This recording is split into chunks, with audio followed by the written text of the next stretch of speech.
গল্প এক পশলা ঝুম বর্ষায়। পঞ্চম পর্ব। লেখনীতে তানজিল মিম। রাতের আধার ছাড়িয়ে তখন দিনের আলো ফুটল কেবল। আদিব গাড়ির পিছন সিটে বসে ঘুমে কাত। আদ্রিতাও ঘুমাচ্ছে জানালার পাশে মাথা ঠেকিয়ে। ফারিস জেগে চুপচাপ বসে বসে গাড়ি ড্রাইভ করছে। ফারিসের বর্তমান অনুভূতি কেমন তা বোঝা যাচ্ছে না, তবে ফারিসের মাথায় ঘুরছে আরশাদ। কিশোর আজকের মধ্যে ধরতে না পারলে এই কাজটা ফারিসই করবে। ফারিস তার লোক লাগিয়ে দিয়েছে। আরশাদকে খোঁজা হচ্ছে। আশা রাখে খুব শীঘ্রই আরশাদকে ধরতে সে সক্ষম হবে। আরশাদের সাথে ফারিসের পরিচয় খুব অল্প সময়ে। তারা ঔষধের কেনা বেচা নিয়ে পার্টনারশিপে ব্যবসা করত। ফারিস যে আলাদাভাবে মাদক ব্যবসায়ী এ সম্পর্কে আরশাদ অবগত ছিল না, কিন্তু আরশাদ সম্পর্কে ফারিসের সব জানা ছিল। পার্টনারশিপের 10 দিনের মাথাতেই ফারিস জেনে যায় আরশাদের আলাদাভাবে মেয়ে পাচার করার কাজ করছে, যা ফারিসের পছন্দ হয়নি। মেয়ে মানুষ নিয়ে ব্যবসা করা ফারিসের পছন্দ নয়। তাই ফারিস পুলিশের নিকট আরশাদকে ধরিয়ে দেয়। তার 15 বছরের জেলবন্দির সাজা দেয়া হয়। কিন্তু 2 বছরের মধ্যেই আরশাদ জেল থেকে পালায়। আদ্রিতা সম্পর্কে আরশাদ কতটুকু অবগত বা আধো অবগত কি না এ সম্পর্কে ফারিস তেমন কিছু জানে না। তবুও কোথাও গিয়ে সংশয় যদি জেনে থাকে। আদ্রিতার ঘুম ভাঙল হঠাৎ। সে দ্বিধাহীন ফারিসের বুকে মাথা রাখল।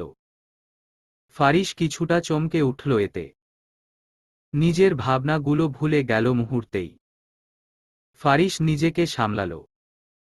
আদ্রিতা ফারিসের গলা জড়িয়ে ধরে মিষ্টি হেসে বলল, শুভ সকাল মিস্টার বখাটে। ফারিস আদ্রিতার পানে না তাকিয়েই বলল, আপনায় কতবার বলবো আমি বখাটে নই। হাসে আদ্রিতা। বলে, জানি তো। তাও আপনাকে বখাটে ডাকতে আমার ভালো লাগে। ফারিস এ কথার আর জবাব দিল না। আদ্রিতা কিছু সময় চুপ থেকে বলে, আজ আমার বন্ধু মৃদুলের বৌভাত, আপনি কি যাবেন ফারিস?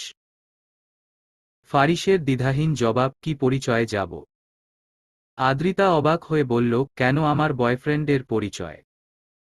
ফারিস নাকচ করল তাতে। বলল, না, আমার কাজ আছে। আপনি ঘুরে আসুন। আদ্রিতা খানিকটা বিরক্ত নিয়ে বলল, আপনি কি আমায় তুমি করে বলতে পারেন না ফারিস? আপনিটাতেই কেমন যেন আমি স্বস্তি পাই। কিন্তু আমার অস্বস্তি লাগে। চোখ মুখ কুঁচকে বলল আদ্রিতা। ফারিস হাসল। বলল, বিয়ে হোক বলবো। আদ্রিতা খুশি মুখে বলল, সত্যি বলবেন? ফারিস এক ঝলক আদ্রিতাকে দেখল। পরক্ষণেই দৃষ্টি সরিয়ে বলল, হুম। বিয়ে কবে করবেন ফারিস? চলুন আজই করে ফেলি। ফারিস নিরুত্তর। আদ্রিতা বিচলিত হয়ে বলল, করবেন বিয়ে, চলুন আজই করে ফেলি। ফারিস এবারও উত্তর দিল না। আদ্রিতা এবারও উত্তর না পেয়ে পাল্টা কিছু জিজ্ঞেস করল না। নীরবতা চলল বেশ কতক্ষণ। ফারিস গাড়ি থামাল হঠাৎ। আদিব একটু নড়ে চড়ে উঠে। পরক্ষণেই আয়েশ করে শুয়ে পড়ল গাড়ির সিটে। গভীর ঘুম পেয়েছে তার। আদ্রিতা তার মাথাটা ফারিসের নিকট থেকে উঠাল। সোজা হয়ে বসে বলল, গাড়ি থামালেন যে? ফারিস আদ্রিতার চোখের দিকে তাকিয়ে শীতল স্বরে শুধায়, আপনার আচরণ আমার কাছে ঠিক লাগছে না ডাক্তার ম্যাডাম। আদ্রিতা বিষম খেয়ে বল, মানে? ফারিসের তড়িৎ উত্তর, আমি একজন মাফিয়া। আদ্রিতা।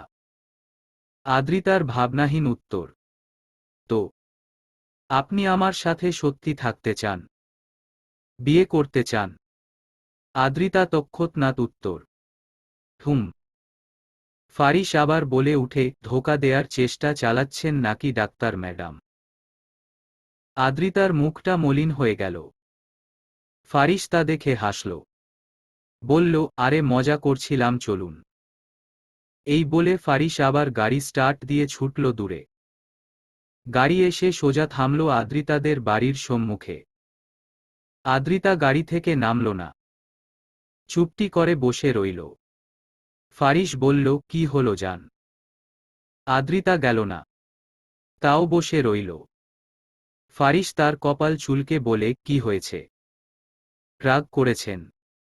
আদ্রিতা জবাব দেয় না। ফারিস আদ্রিতার দুকাঁধ চেপে ধরে বলে, আমি মজা করছিলাম। আদ্রিতা মলিন মুখে তাকালো ফারিসের দিকে। চোখ ভিজে এসেছে তার। আদ্রিতা বলে, কি করলে বুঝবেন আমি ধোঁকা দিব না? ফারিস হাসল। আদ্রিতার চোখের পানিটুকু নিজ হাতে মুছে দিয়ে মজার ছলে বলল, বিকেলেই বিয়েটা করলে? এখন নামুন, আপনার বাবা মা আপনার অপেক্ষা করছে। দুশ্চিন্তা করছে নিশ্চয়ই। তাড়াতাড়ি যান। আদ্রিতা নেমে পড়ল। গাড়ির দরজা আটকে জানালা দিয়ে তাকিয়ে বলল, সাবধানে যাবেন। ফারিস মাথা নাড়িয়ে বলে, নিশ্চয়। অতঃপর ফারিস চলে যায়। আদ্রিতাও জোরে দম ফেলে ছুটে চলে গেল বাড়ির ভিতর। ঘরে ঢুকতেই তার মা এসে বুকে জড়িয়ে ধরে কেঁদে উঠল। আদ্রিতা চুপচাপ দাঁড়িয়ে ছিল শুধু। মনে মনে কি যেন ভাবে। মৃদুলের বৌভাত শেষের পথে। নয়নতারা আর আশরাফকে বেশ সাথে সাথে দেখা যাচ্ছে দুপুর থেকে। বেলা তখন প্রায় 4টা। আদ্রিতা ভারী লেহেঙ্গা পরে নিজেকে সাজিয়েছে খুব। বড় কমিউনিটি সেন্টারে মৃদুলের বৌভাতের অনুষ্ঠান অনুষ্ঠিত হয়েছিল। আদ্রিতা সবাইকে একত্রে ডাকল। এখন তারা বাড়ি ফেরার মেজাজে ছিল। আদ্রিতার ডাকে সবাই একজোট হল। মৃদুল বলল, কি হইছে, কি কবি তুই? আদ্রিতা সবার দিকে একঝলক তাকিয়ে তড়িৎ বলে, আমি বিয়ে করব আজ আর এক্ষুনি। সঙ্গে সঙ্গে সবাই যেন বিষম খেল। রনি মাত্রই তার কোকের বোতলে এক চুমুক দিয়েছিল। সেটাও হজম করতে না পেরে কলকলিয়ে ফেলে দিল। চাঁদনি বলল, মজা করছি সাধু। আদ্রিতা চোখে মুখে সিরিয়াস দৃষ্টি ভঙ্গি এঁটে বলে, না আমি সিরিয়াস। আশরাফ আদ্রিতার দিকে এগিয়ে গেল। শান্ত গলায় আওড়াল, ছেলেটাকে? ফারিস মাহমুদ। এবার যেন আরো সকট হল সবাই। মুনমুন বলল, ফারিস ওই যে ঔষধ কোম্পানির মালিক। আদ্রিতার দ্বিধাহীন উত্তর, হুম। শেষ বিকেলের রোদটুকু বিছানায় চুইয়ে ফারিসের গায়ে ঠেকেছে। গায়ে তার পাতলা কাঁথা জড়ানো। জানুয়ারির শীতটা খুব একটা গায়ে লাগে না তখন। ফারিস ঘুমোচ্ছে। বাড়ি এসেই গোসল সেরে 9টার দিকে সে ঘুম দেয়। যেই ঘুম এখনো ভাঙেনি। গত কয়েকদিনের না হওয়া ঘুমগুলো যেন আজ একদিনেই পূরণ করছে ফারিস। আদিব রুমে ঢুকে তখন পরে আবার বেরিয়ে যায়। এর কিছুক্ষণ পর ভারী লেহেঙ্গা গায়ে জড়িয়ে আদ্রিতা আসে। ফারিসকে ঘুমিয়ে থাকতে দেখে মৃদু হেসে গিয়ে পাশে বসে কপালে হাত ছুঁয়ে বলে, মিস্টার বখাটে উঠুন। ফারিস এক চুলও নড়ল না। আদ্রিতা এবার আর একটু উচ্চ শব্দে বলল, ফারিস শুনছেন? এবার খানিকটা নড়ল ফারিস। ঘুম ঘুম কণ্ঠে বলল, উফ। ডাকছ কেন? দেখছ না আমি ঘুমোচ্ছি? আদ্রিতা মিষ্টি হাসে। বলে, এখন উঠুন, পরে ঘুমাবেন।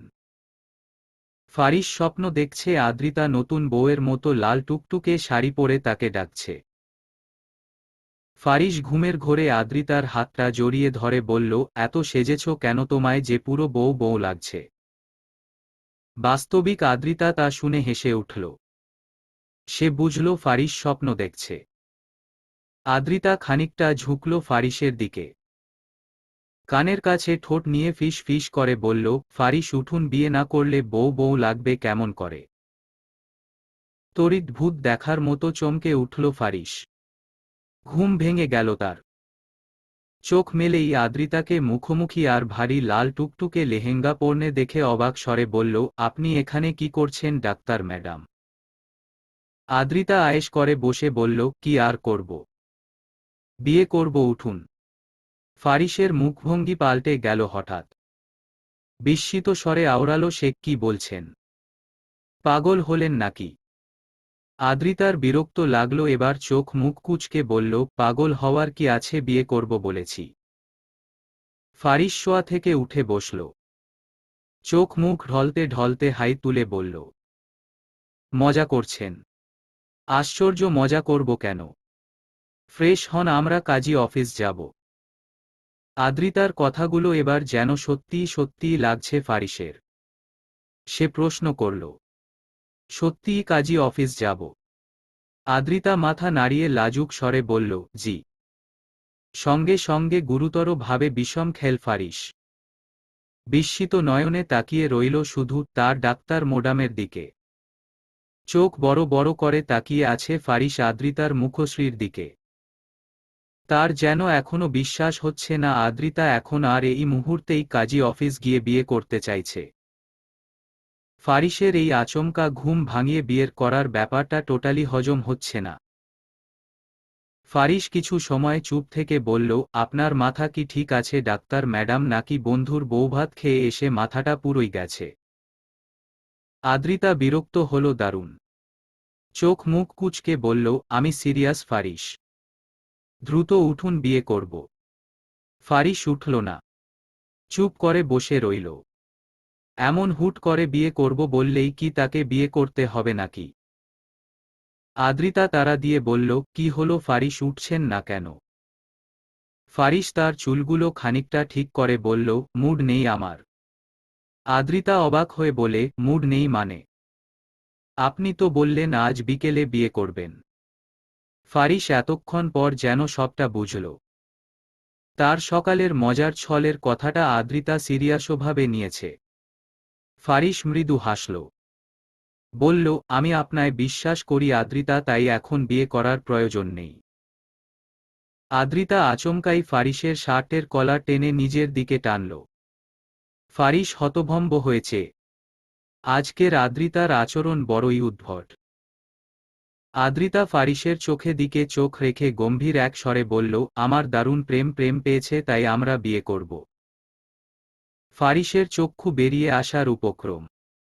সে বলে, এসব আপনি কি বলছেন? বিরক্তিতে অতিষ্ঠ হচ্ছে আদ্রিতা।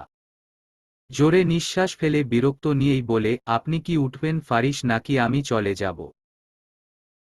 ফারিস আদ্রিতার হাত দুটো নিজের কলার থেকে ছাড়াল। শান্ত গলায় বলল, এভাবে কি বিয়ে হয় ডাক্তার ম্যাডাম? আমার না হয় আদিব ছাড়া কেউ নেই, কিন্তু আপনার তো আছে।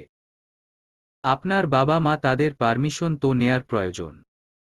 আদ্রিতা মৃদু হেসে বলে, তারাও রাজি। আমি সকালেই তাদের কাছে আপনার কথা বলে দিয়েছি। আপনার ছবি দেখিয়েছি, মা পছন্দ করেছে। বাবা প্রথমে একটু নাকচ করেছিল, কিন্তু যখন শুনেছে আপনি একজন ঔষধ কোম্পানির মালিক তখন থেকে আর কিছু বলেনি। আর বাবা আপনায় চেনে, কাছ থেকে না হলেও দূর থেকে চেনে। তাই আর সমস্যা নেই। এখন চলুন। ফারিসের পুরো ব্যাপারটা যেন মাথা উপর দিয়ে গেল। এমন সময় তাদের কক্ষে এক প্রকার দৌড়ে ঢুকল মৃদুল। চেঁচিয়ে বলতে লাগল, দুলাভাই কই আপনি? বলতে বলতে দৌড়ে গিয়ে ফারিসের গলা জড়িয়ে ধরল মৃদুল। মৃদুলের আকস্মিক এমন কাণ্ডে ফারিস চমকে উঠল। মুনমুন এগিয়ে এসে বলল, দুলাভাই চলুন না কাজী অফিস যাই, বান্ধবীর মনে খালি আপনারে চায়। ফারিস একে পর এক অদ্ভুত কাণ্ডে কি করবে বুঝছে না। এই পাগলের দল কোথা থেকে উদয় হল? রনি ব্যাঙের মতো নাচতে নাচতে বলল, আরে দুলাভাই, আপনি এখনো রেডি হন না কেন? কাজী অফিস যাবেন না? ফারিস করুণ চোখে তাকালো রনির দিকে। এরই মাঝে চাঁদনি আসলো দৌড়ে। চেঁচিয়ে বলতে লাগল, ওরে দুলাভাই। চাঁদনির দৌড়ানো ছিল খুব ভয়ানক। যে ছুটে এসে ধাক্কা খেল রনির সাথে, রনি ছিটকে পড়ল তার সামনে থাকা মুনমুনের সাথে। মুনমুন ছিটকে গেল মৃদুলের গায়ে। মৃদুল পড়বে তার আগে তাকে আটকালো ফারিস। ঘটনাচক্রে সবাই হতভম্ব। আর ফারিসের মাথায় একটা কথাই ঘুরছিল তখন, এই পাগলের দল সব আদ্রিতার বন্ধু। মৃদুল নিজেকে উঠিয়ে শুকনো হেসে বলল, ধন্যবাদ দুলাভাই। সেই মুহূর্তে দরজা মুখে হাজির হল মৃদুলের বউ নীলিমা, তার সাথে আশরাফ আর নয়নতারাও। সেও এসেছে এদের সাথে। সবাই উৎফুল্লের সাথে বলতে লাগল, দুলাভাই উঠেন, বিয়ে করবেন না। এক নিমিষেই ফারিসের ঝিমিয়ে থাকা পুরো বাড়ি নেচে উঠল। হাসি তামাশায় মুক্ত হল চারপাশ। আদিব দরজার আড়ালে দাঁড়িয়ে কি বলবে বুঝতে পারছে না। তার চোখে হঠাৎই পানি আসছে। তাদের এত বছরের জীবনে এমন উৎফুল্লকর ঘটনা কখনো ঘটেনি। ফারিস নিজের কান চেপে ধরল। চারপাশের সবাই একটা কথাই বলে চলছিল তাকে, দুলাভাই বিয়ে করবেন না। অতঃপর ফারিস মেনে নিল। হালকা চেঁচিয়েই বলল, তোমরা সবাই থামো, আমি বিয়ে করব। সবাই থেমে গেল হঠাৎ। খুশিতে গদগদ হল মৃদুল, রনি, চাঁদনি, মুনমুন, আশরাফ, নীলিমা আর নয়নতারা। আদ্রিতা হাসল এবার। উৎকণ্ঠা নিয়ে বলল, সত্যিই বিয়ে করবেন ফারিস? ফারিসও নিরুপায় ভঙ্গিতে বলল, হুম। একে একে সবাই বের হল রুম থেকে। আদ্রিতাও গেল তাদের সাথে। সঙ্গে ফারিসকে বলল, তাড়াতাড়ি তৈরি হতে। ফারিসও বিনিময়ে জবাব দিল, ঠিক আছে। যাওয়ার পথে দরজার মুখে চাঁদনি আদিবের দিকে তাকিয়ে মিষ্টি হাসল শুধু। চোখের ইশারায় বুঝালো এরপর তার পালা। আদিব বুঝল, বিনিময়ে কিছুই বলল না, শুধু লাজুক হাসল। সবাই বের হতেই আদিব ভিতরে ঢুকল। স্বল্প আওয়াজে বলল, দুলাভাই। ফারিস হতাশ মুখে তাকালো আদিবের দিকে। বলল, তুমিও শুরু করলে আদিব? আদিব উৎফুল্লতা নিয়ে কঠিন সুন্দর এক হাসি দিল। হাসি হাসি মুখে বলল, ভাই আজ আমি খুব খুশি। ফারিস ভাবল না, উল্টো বলল, বিষয়টা তোমার কাছে খুব দ্রুত দ্রুত লাগছে না? আমি জানি ভাই, একটা মানুষের থেকে ধোঁকা খাওয়ার পর দ্বিতীয়বার তাকে বিশ্বাস করতে আমাদের সময় লাগে, তার সব কাজেই দ্বিধা কাজ করে। কিন্তু এবার আপনি ঠকবেন না দেখেন। ডাক্তার ভাবি আপনায় সত্যি ভালোবাসে। আপনি ফ্রেশ হন, আমি আপনার জন্য একটা সুন্দর পাঞ্জাবি বের করছি। ফারিস নাকচ করল সঙ্গে সঙ্গে। বলল, না, পাঞ্জাবি লাগবে না। তুমি কালো রঙের শার্ট বের করো। আদিব অবাক হয়ে বলল, কালো কেন? ফারিস ওয়াশরুমের দিকে যেতে যেতে বলল, এমনি। বেলা তখন 4টার কাঁটা ছাড়িয়ে 5:30টার কাঁটায় ছুঁই ছুঁই। ফারিসদের ড্রয়িং রুমে বসে ফারিসের জন্য অপেক্ষা করছে সবাই। ছেলেটা এত দেরি করছে। আদ্রিতা তার ভারী লেহেঙ্গা ধরে উঠে দাঁড়াল। বলল, তোরা বস, আমি দেখে আসি ওর কত দূর হল। আদ্রিতার কথা শুনে সবাই ও হ বলে চেঁচিয়ে উঠল। আদ্রিতা বিমূঢ় চেয়ে। মুনমুন বলল, আরে বাস, এখনো বিয়েই হয়নি, তার আগেই ওর বিয়ে হলে কি ডাকবি রে আদু জানু, বাবু, সোনা?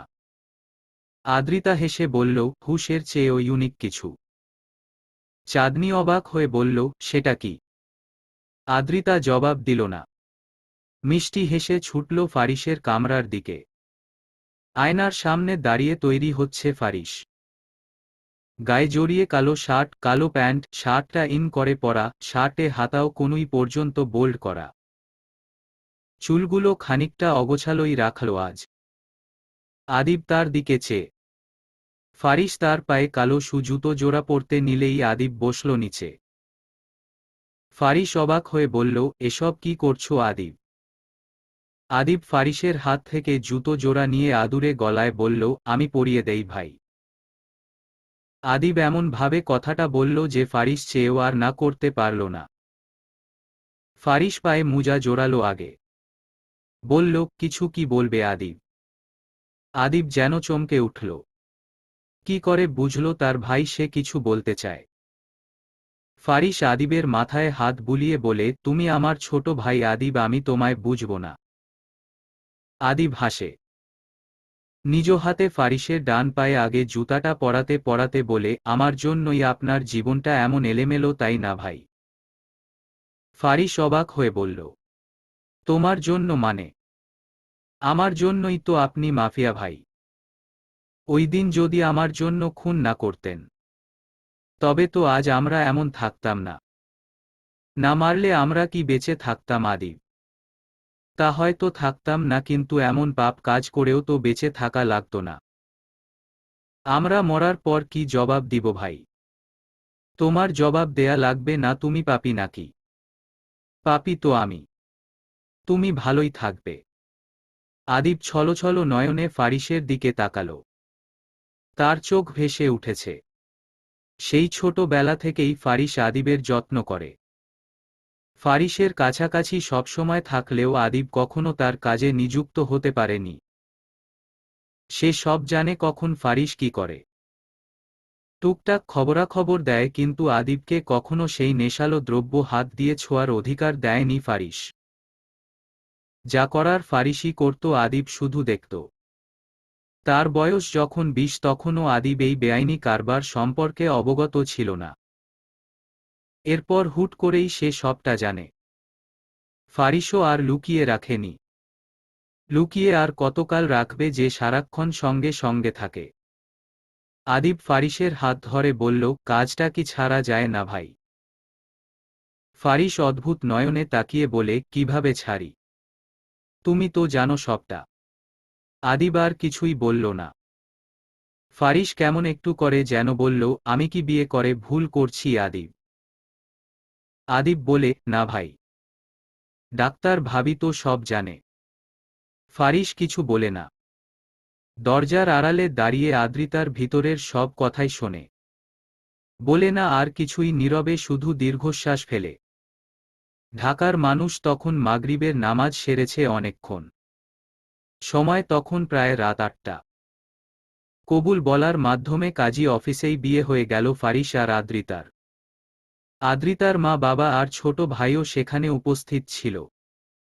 বিয়ের শেষে গলায় মালা পরালো দুজন দুজনকে।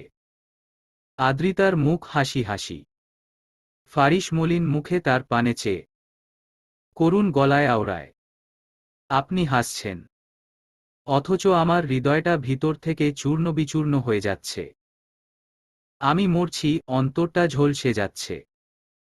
ক্ষণে ক্ষণে পুড়ছে আর যেন কইছে, ফারিস কি ভুল করেছে। আধার রাতে কাজী অফিসের বাহিরে পাশাপাশি দাঁড়িয়ে আছে নয়নতারা আর আশরাফ। দুজনের চোখে মুখেই লাজুকতার ছোঁয়া। আশরাফ বলল, আপনি চাইলে কিন্তু আমরাও বিয়েটা করে নিতে পারি। নয়নতারা আশরাফের চোখের দিকে তাকাল। শান্ত স্বরে আওড়াল, আমাদের কি বিয়ে করার কথা ছিল? ছিল না। তবে কথা হতে কতক্ষণ? মৃদু হাসল নয়নতারা। বলল, আপনায় আমি করব কেন? আপনার মন তো এই প্রশ্নের উত্তর জানে। আপনি না জানলে আমি কি করতে পারি? চমৎকার হাসি ফুটে উঠল নয়নতারার ঠোঁটে। হৃদয় জুড়ে প্রেমাস্ত্রের ঢেউ। সে বলল, আমি কিন্তু পুলিশ। সন্দেহের রেশ কিন্তু সবসময় থাকিবে। আশরাফ হাসল হঠাৎ। বলল, আমিও ডাক্তার। আপনায় চুপ করার ঔষধ কিন্তু আমার জানা। নিজেদের কথায় নিজেরাই হাসল। দারুণ প্রশান্তিকর মুহূর্ত সৃষ্টি হল মুহূর্তেই। আশরাফ হাত ধরল নয়নতারার। বলল, আমি কিন্তু আপনার জামাই হিসেবে খারাপ হব না। নয়নতারাও হাতে হাত রাখল আশরাফের। বলে উঠল, আমিও আপনার বউ হিসেবে খারাপ হব না। তবে তাহলে সবাইকে জানাই। লাজুকলতা মুখশ্রী নিয়ে বলল নয়নতারা, জানান। দুজনেই মুগ্ধ নয়নে তাকিয়ে রইল দুজনের মুখশ্রীর দিকে। এরই মাঝে মৃদুল হেসে বলে উঠল, দেইখা লাইছি কইয়া দিমু। ও দেইখা লাইছি কইয়া দিমু। মৃদুলের আচমকা কথা শুনে আশরাফ নয়নতারা দুজনেই চমকে উঠল। হাত ছেড়ে দুজনেই ছিটকে চলে গেল দূরে। মৃদুল হেসে উঠল তাতে। আবারও বলল, দেইখা লাইছি কইয়া দিমু। আশরাফ কপট রাগ দেখিয়ে বলল, কি দেখছস তুই? মৃদুল আশরাফের কাঁধে হাত থেকে রেখে শান্ত স্বরে বলল, পরপর কতগুলা বিয়া খামু দুস্ত। আশরাফ বলে, এখনো দুটো। মৃদুল আফসোসের স্বরে বলে, এই বিয়ার চক্করে আমি হানিমুন কবে যামু ভাই? আশরাফ মৃদুলের বাহুডোর থেকে সরে এসে বলল, একা যাবি কেন? আমরাও সঙ্গে যামু বারচা। আশরাফ চলে গেল। মৃদুল ফ্যাল ফ্যাল নয়নে শুধু আশরাফের যাওয়ার পানে তাকিয়ে। কাজী অফিস খালি হল। মৃদুল, নীলিমা, আশরাফ, নয়নতারা, রনি আর মুনমুন চলে গেল মাত্র। এখন আদ্রিতাদের যাওয়ার পালা। ফারিস গাড়ির সামনে দাঁড়িয়ে ফোনে কথা বলছে। গলায় তার এখনো মালা জড়ানো। আদিব একটু দূরে চাঁদনির সাথে কথা বলছে। তাদের মান অভিমানের পাল্লা চলছে। ওই যে গত কয়দিন আদ্রিতার জন্য সে চাঁদনির সাথে আড়ি করেছিল তারই বোঝাপড়া চলছে। আদিব শুধু বলেছে তার মাথায় হঠাৎ গণ্ডগোল হয়েছিল যার দরুন এমন অবহেলা। চাঁদনি তো তা মানতে নারাজ। পরে অনেক ভুংভাং বুঝিয়ে শেষমেশ মানাল। আদ্রিতা দাঁড়িয়ে আছে তার বাবা মা আর ভাইয়ের সামনে। আদ্রিতা সিদ্ধান্ত নিয়েছে এখন সে ফারিসের সাথে যাবে। তার মনে হচ্ছে এই মুহূর্তে ফারিসের তাকে খুব প্রয়োজন। আদ্রিতার বাবা খানিকটা রেগে আছেন বিষয়টায়। এভাবে হুট করে বিয়েটা তিনি মানতে পারছেন না। মূলত মেয়ের হঠাৎ পাগলামির দরুন তাদের আসতে হয়েছে এখানে। আজকালকার ছেলেমেয়েরা খুব আবেগী, এরা একটু হলেও আত্মহত্যার ভয় দেখায়। আদ্রিতার বাবা ঘুণাক্ষরে টের পাননি তার মেয়েও এমন করবে। ফারিস সম্পর্কে আদ্রিতার বাবা আগেই অবগত ছিলেন। মেয়ের হঠাৎ চুপচাপ হওয়ার সময়টাতেই তিনি বুঝেছেন। মেয়ের লেখা কিছু ডায়েরিও তিনি পড়েছেন। আড়ালে খোঁজ করেছেন ফারিসের। ছেলে ভালো, বাবা মা নেই। বিষয়টায় প্রথমে একটু খারাপ লাগলেও পরে মেনে নিয়েছিলেন। মেয়েকে আটক করা হয়েছিল, ফারিস বাঁচিয়েছে এ খবরও আদ্রিতার বাবা মা জানে। মূলত কাল রাতে আদ্রিতা বাড়ি না ফেরায় তারা পুলিশ স্টেশন যান। সব শোনেন।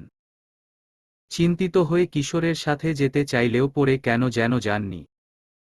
কিন্তু সকাল বেলায় মেয়ে হুট করে এসে বলল সে বিয়ে করবে। ছেলের নাম ফারিস, যে কিনা ঔষধ কোম্পানির মালিক। আদ্রিতার বাবার তাতে দ্বিমত ছিল না। কিন্তু আদ্রিতা বলল সে আজই বিয়ে করবে। এক্ষেত্রে নাকচ করেন আদ্রিতার বাবা। শেষে প্রচুর কথা কাটাকাটি হয় তার আর মেয়ের মাঝে। এক পর্যায়ে আদ্রিতা হুমকি দেয় আজকের মধ্যে বিয়ে না দিলে সে আত্মহত্যা করবে। মেয়ের আচমকা এমন কাণ্ডে থতমত খেয়ে যান সবাই। শেষমেশ হার মানেন। আদ্রিতার বাবা বেশ বুঝতে পারছেন মেয়ের এমনটা করার পিছনে কোনো কারণ আছে, কিন্তু কারণটা কি তা ধরতে পারছেন না। আদ্রিতা তার মা ভাইয়ের সাথে কথা বলল। তারাও মুখ ভার করা ছিল, তবে অসুখী ছিল না। ছেলে তাদের পছন্দ হয়েছে। আদ্রিতা সবার পড়ে গেল তার বাবার কাছে। তিনি গম্ভীর এক আওয়াজে বললেন এদিক আসো। আদ্রিতা গেল। সে বোধহয় জানে এখন তার বাবা কি বলবে। আদ্রিতার বাবার প্রথম প্রশ্ন ছিল এত তাড়াহুড়োর কি ছিল। আদ্রিতা চোখ গেল একটা ছেলে হাতে হাওয়াই মিঠাই নিয়ে যাচ্ছে তার দিকে। আদ্রিতা উৎফুল্ল নিয়ে বলল বাবা চলো হাওয়াই মিঠাই খাই। আদ্রিতার বাবা বিমূঢ় মেয়ের পানে চেয়ে। আদ্রিতা তার বাবার হাত ধরে এগিয়ে গেল। দুটো হাওয়াই মিঠাই কিনে একটা বাবার হাতে আরেকটা নিজে নিল। এরপর সামনের একটা ছোট্ট বেঞ্চিতে বসতে বসতে বলল বসো বাবা। আদ্রিতার বাবা বসলেন। আদ্রিতা পলিথিন ছিঁড়ে এক টুকরো হাওয়াই মিঠাই মুখে পুরে শান্ত স্বরে বলতে লাগল জানো বাবা, আমি না আমার জীবনে একটা ক্ষতমিশ্রিত গভীর শিক্ষা পেয়েছি। আদ্রিতার বাবা বিস্মিত হলেন। কণ্ঠখাদে চিন্তিত স্বর এঁটে বললেন কি শিক্ষা। আদ্রিতার মলিন মুখ, চোখ ছলছল, ঠোঁটে জোরানোর বিস্ময়ের হাসি। সে বলল শিক্ষাটা হলো কারো বিশ্বাস পাওয়ার পর তা ভেঙে দিলে দ্বিতীয়বার সেই মানুষটার বিশ্বাস পাওয়া দারুণ কঠিন। আদ্রিতার বাবা গম্ভীর কণ্ঠ বললেন বুঝিয়ে বলো। আদ্রিতা সরাসরি তার বাবার চোখের দিকে চাইল। এরপরই মাথা নুইয়ে বলল আমি ফারিসের সাথে একটা অন্যায় করেছিলাম, তার বিশ্বাস ভেঙেছি। তারপর চেষ্টা করেছি আমার বিশ্বাস আবার ফিরিয়ে আনতে, কিন্তু পারিনি। এখনো পেরেছি কি না জানি না। আদ্রিতার বাবা নড়েচড়ে উঠলেন। অবাক হয়ে বললেন, তার মানে তুমি শুধু ছেলেটার বিশ্বাস পাওয়ার জন্য বিয়েটা এত তাড়াহুড়ো করেছ? আদ্রিতা বাবার পানে তাকিয়ে বলল, কিছুটা। তবে আমার আরও একটা কারণ আছে। কারণ কি? সেটা টপ সিক্রেট। তোমায় বলা যাবে না। আদ্রিতার বাবা আর জোর করল না। আদ্রিতা তার বাবার হাত ধরে বলল, আমায় ক্ষমা করো বাবা, সকালের ওই পাগলামির জন্য। আদ্রিতার বাবা ক্ষমা করলেন কি না বোঝা গেল না। তবে তিনি আদ্রিতার মাথায় হাত বুলিয়ে বললেন, যাই করো না কেন ভেবে করো। আদ্রিতাও মাথা নাড়িয়ে আশ্বাস দিল, যার অর্থ ভেবে করবে। আচমকাই কাঁধে কারো হাতের স্পর্শ পেতেই চমকে উঠল ফারিস। আদ্রিতার মা তার পিছনে দাঁড়িয়ে। ফারিস দ্রুত ফোন কেটে পকেটে পুরল। আদ্রিতা মা বললেন, এভাবে হুট করে তুমি আমার জামাই হয়ে যাবে এ আমি কশ্চিনকালেও ভাবিনি। তা কেমন আছো তুমি? ফারিস দ্বিধাবোধ নিয়ে কোনোরকম বলল, ভালো। আপনি? আমিও ভালো। আমার মেয়েটাকে দেখে রেখো বাবা। একটু পাগল টাইপ আছে কিন্তু এমনিতে খুব ভালো। তোমার খুব যত্ন নিবে দেখে নিও। ফারিস কি বলবে বুঝচ্ছে না। সম্পর্কে এই মহিলা তার শাশুড়ি হয়। শাশুড়িদের সাথে কিভাবে কথা বলতে তাও জানে না ফারিস। ফারিস কিছু সময় নিয়ে বলল, চিন্তা করবেন না, আমি দেখে রাখব। উত্তরে মিষ্টি হাসে শুধু আদ্রিতার মা। রাফিন এগিয়ে আসে তখন। বলে, দুলাভাই আমার নাম রাফিন। আমি আপুর ছোট ভাই। সম্পর্কে আপনার শালা। ফারিস মাথায় হাত রাখল রাফিনের। বলল, কেমন আছো তুমি? রাফিনও ছোট করে উত্তর দিল, ভালো। আপনি দুলাভাই? ফারিসও বলল, ভালো। টুকটাকি কথা হলো মাঝে। রাত 8টা পেরিয়ে 10টা বেজেছে, তারা এখনো কাজী অফিসের বাহিরে দাঁড়িয়ে। অতঃপর আদ্রিতা সে রাতেই ফারিসের গাড়ি করে ছুটল শ্বশুর বাড়ি। পুরো সময় তার খারাপ না লাগলেও গাড়িতে ওঠার পর বুক চিরে আর্তনাদ বের হচ্ছিল। মাকে জড়িয়ে ধরে কাঁদল খুব। বিয়েটা হঠাৎ এমন ভাবে হয়ে যাবে এ যেন আদ্রিতাও ভাবেনি। তখন গভীর রাত। ঘড়িতে 12টা পেরিয়েছে অনেকক্ষণ। ফারিসের ফুল দেয়া বিছানায় পাশাপাশি বসে আছে আদ্রিতা আর ফারিস। মূলত এই রাতটি তাদের বাসর রাত। হঠাৎ বিয়ে, হঠাৎ বাসর রাত।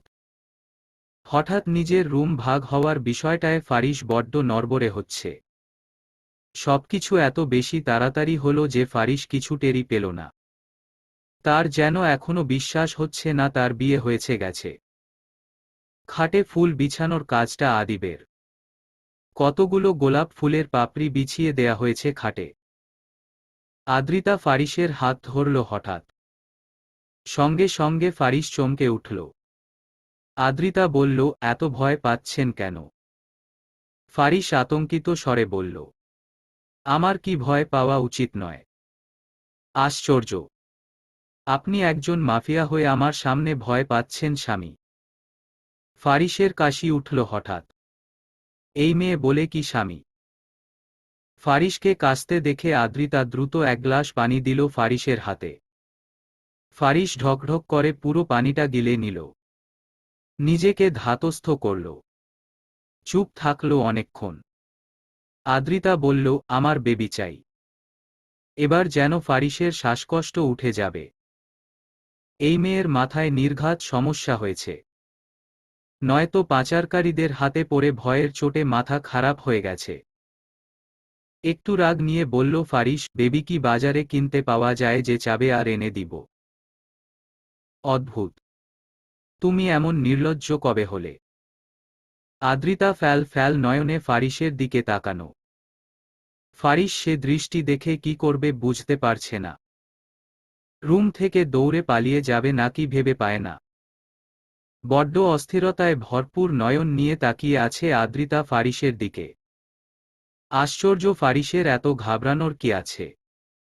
সে কি সিরিয়াস হয়ে কথাটা বলেছিল নাকি? বলেছে তো মজা করে। হঠাৎই আদ্রিতার মাথায় দুষ্টু বুদ্ধি খেলল। সে মনে মনে হাসল। ফারিসের গা ঘেঁষে বসল একটু। ফারিস চমকে উঠল এতে। বলল, এখনই গা ঘেঁষে বসার কি আছে, দূরে সরো। আদ্রিতা সরল না। ফারিসের কানে কানে ফিসফিস করে বলে, এত ঘাবড়াচ্ছেন কেন মাফিয়া সাহেব? আমি বউ হয়ে ঘাবড়াচ্ছি না, আর আপনি স্বামী হয়ে ঘাবড়াচ্ছেন। ফারিস সরাসরি চাইল আদ্রিতার দিকে। আদ্রিতার চোখে মুখে রহস্যের হাসি।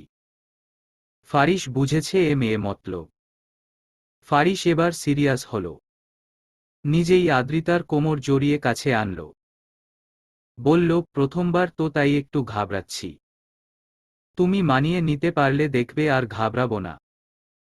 আদ্রিতা চমকালো এবার। হাসি আসল তার। তবে হাসল না। আদ্রিতা বুঝেছে তার আর মজা করা হল না। এই ছেলে এখন ভয় পেল না কেন? ফারিস বুঝি আদ্রিতার মনের কথা বুঝল। আদুরে গলায় বলল, ফারিসকে ভয় পাওয়ানো এত সোজা বুঝি? আদ্রিতা ভ্রুকুচকে নিজেকে ছাড়ানো চেষ্টা করল। বলল, ছাড়ুন তো। আপনি একটা পাজি লোক, শুধু শুধু এতক্ষণ নাটক করছিলেন। ফারিস চমৎকার ভাবে হাসল। আদ্রিতার সেই হাসিতে চোখ আটকাল। লোকটা এত সুন্দর হাসে যে আদ্রিতা বারবার প্রেমে যায়। আদ্রিতার চাহনি খেয়াল করল ফারিস। সে শীতল গলায় আওড়াল, এভাবে তাকাবেন না ডাক্তার ম্যাডাম, আপনার চাহনি যে আমাকে ভিতর থেকে বড্ড ক্ষতবিক্ষত করে দেয়। আদ্রিতার মুখভঙ্গি পাল্টাল। এই ছেলে আবার তাকে আপনি করে বলছে। কি সুন্দর এতক্ষণ তুমি বলছিল। ফারিসের তুমিটাতে আদ্রিতা অন্যরকম স্বস্তি পায়। আদ্রিতা বলল, ক্ষতের কি আছে, ভালোবাসায় কোনো ক্ষত নেই। আছে শুধু পবিত্রতার ছোঁয়া। ফারিসের আচমকা কি যেন হলো, সে ছেড়ে দিল আদ্রিতাকে। আদ্রিতা খানিকটা অবাক হল এতে। বলল, কি হয়েছে? ফারিস মাথা নিচু করে বলে, আমার জীবনে আপনার আশাটা কি ঠিক হলো? কেন ঠিক হবে না? আমার জীবন যে বড্ড অগোছালো। থাকুক না একটু অগোছালো, ক্ষতি কি তাতে? ক্ষতি কি সত্যি নেই? আমি তো দেখি না। তুমি কি পারবে আমার সাথে সারা জীবন অগোছালো হয়ে থাকতে? আপনি সাথে থাকলে আমি ঠিক মানিয়ে নিব। ফারিস আদ্রিতার দুহাত আঁকড়ে ধরল। মলিন মুখে বলল, জানো তো আমি এই জীবনে আসতে চাইনি, কিন্তু সময় পরিস্থিতি আমায় এখানে এনে ঢেকিয়েছে। ছেড়ে আসা কি সম্ভব? ছেড়ে দিলে আমার মৃত্যু নিশ্চিত। আদ্রিতা সঙ্গে সঙ্গে থমকে গেল। বলল, দরকার নেই। আড়ালের জিনিস আড়ালেই রাখুন। আজ আমি আড়াল করব, ভবিষ্যতে আমাদের সন্তানেরা আড়াল করবে। তারাও নিশ্চয়ই বাবা প্রেমিক হবে। আপনি আর এসব নিয়ে ভাববেন না। কাল আমাকে হসপিটাল যেতে হবে, আসুন ঘুমিয়ে পড়ি। ফারিস কিছু বলে না। চুপ করে রয়। আদ্রিতা বসা থেকে উঠে দাঁড়ায়। তার গায়ে জড়ানো ছিল ভারী লেহেঙ্গা। আদ্রিতার হঠাৎ মনে হল সে একটা কঠিন ভুল করে ফেলেছে। আসার সময় কোনো জামাকাপড় আনা হয়নি। এগুলো পরে তো ঘুমানো সম্ভব নয়। আদ্রিতা ফারিসের দিকে তাকিয়ে বলল, আপনার জামা কাপড় কোথায় থাকে মাফিয়া সাহেব? ফারিস শান্ত দৃষ্টি নিয়ে তাকায় আদ্রিতার দিকে। হাত দেখিয়ে আয়নার পাশেই বিশাল আলমারিটাকে দেখিয়ে বলে, ওইখানে। আদ্রিতা দ্বিতীয়হীন এগিয়ে গেল সেখানে। আলমারি খোলাই ছিল। আদ্রিতা আলমারি খুলে দেখল ফারিসের বেশ কিছু শার্ট প্যান্ট রয়েছে। আদ্রিতা অনেক খুঁজে খুঁজে মেরুন রঙের একটা ফুহাতা টি শার্ট বের করল। সঙ্গে কালো জিন্স। এরপর সেগুলো নিয়ে ছুটে গেল ওয়াশরুমের দিকে। ফারিস শুধু চেয়ে চেয়ে দেখল আদ্রিতার কর্মকাণ্ড। কিছু বলতে পারল না। তবে বুঝেছে খানিকটা। কেন নিল? আধঘণ্টা পরই মুখের সাজগাজ মুছে ফারিসের টি শার্ট আর জিন্স পরে বেরিয়ে আসলো আদ্রিতা। গায়ে গাতরের অলংকার খুলে রাখল আয়নার সামনে। এরপর খুলে ফেলা লেহেঙ্গাটা ফারিসের বেকনিতে টানাতে গেল।